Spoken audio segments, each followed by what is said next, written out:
Bismillahir Rahmanir Rahim.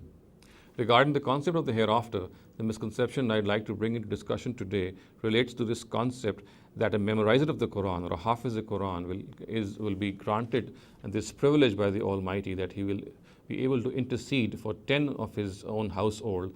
And of course, the narrative says that these 10 household would be people for whom hell has become incumbent, and it has become mandatory upon them because of their misdeeds that they should be consigned to hell. For such people, a memorizer of the Quran, according to a certain narrative, he will be able to intercede and win for them paradise. Now, this narrative has been quoted in various hadith books, for example, in the Musnad of Imam Ahmad, similarly in Tirmidhi, Ibn Majah, and Darimi.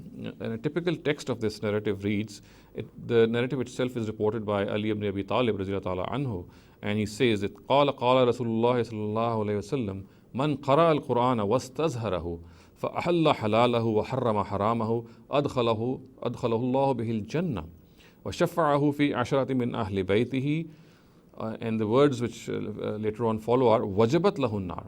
A simple translation to this would be that a person who read the Quran and then memorized it, and he regarded its prohibited things as prohibited and regarded its allowed things as allowed, the Almighty through these deeds of his would grant him paradise, and then he will be able to intercede for 10 of his household people, 10 of the people who belong to his family, for whom hell has become incumbent, for whom hell has become mandatory.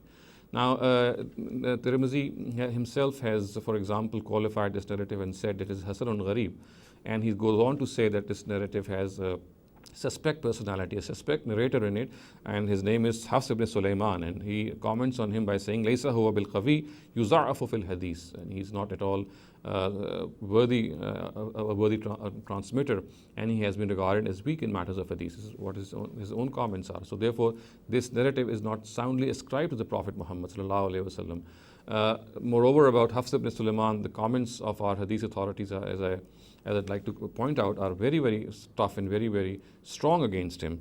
Thus, for example, in the opinion of Abdurrahman ibn Abi Hatim, Abdurrahman ibn Yusuf ibn Khirash, and Imam Muslim, he is matrukul hadith. He's been abandoned in matters of hadith.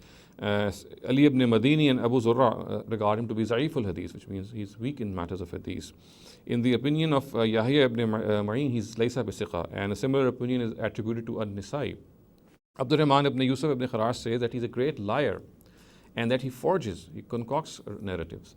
So these comments are enough to tell us that Hafs ibn Sulaiman is not at all a reliable narrator, and therefore this narrative, of course, we cannot say that it is safely and soundly ascribed to the Prophet. And the concept that a memorizer of the Quran would be able to intercede for 10 of his family, 10 people of his family for whom hell has become mandatory, this of course has no grounds, because this narrative is it's not even soundly ascribed to the Prophet. And furthermore, what needs to be considered even more is that this narrative of course goes against the Quran as well. The Quranic concept of intercession, we know, is clearly mentioned at various places in the Quran. It clearly says that the justice of the Almighty shall prevail, and nothing which is wrong or false shall be converted to what is right, and what is wrong shall remain wrong. We know in Surah Naba the words are waqala sawaba. Whatever a person who intercedes for some other person will say, it shall be based on the truth. It cannot convert some falsehood, that thing cannot convert a falsehood into some truth. And so therefore this narrative is also against the Quran, and we can hence safely say at the end that this concept that 10 people can be interceded for by a memorizer of the Quran, and those 10 people for whom hell has become mandatory, this is an absolutely alien concept. The narrative which describes this whole notion is not soundly ascribed to the Prophet, and the content also is against the Quran. أقول قولي هذا واستغفر الله لي ولكم ولسائر المسلمين والمسلمات.